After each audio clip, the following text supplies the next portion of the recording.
दाल। दाल के सर पे क्या होता है? एक टोपी। एक टोपी। दाल से डबल रोटी। डबल रोटी। दाल से डॉक्टर।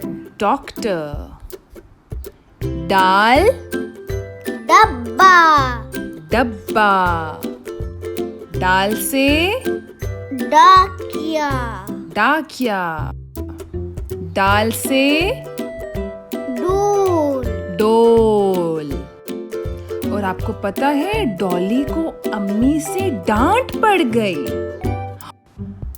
जो गाड़ी चलाता है उसे क्या कहते हैं? ड्राइवर। ड्राइवर। रात के अंधेरे में डोडो डर गया।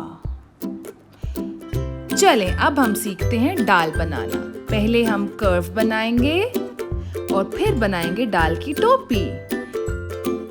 लाइन बनाएं, turn, go back, same line पे turn turn turn, round and join. दाल की बन गई टोपी। अब आप भी बनाएंगे और ऊपर जाएं आप और टोपी बनाएं। We go down, then stop. We go back up to the same line and curve and stop. दाल। शाबाश। So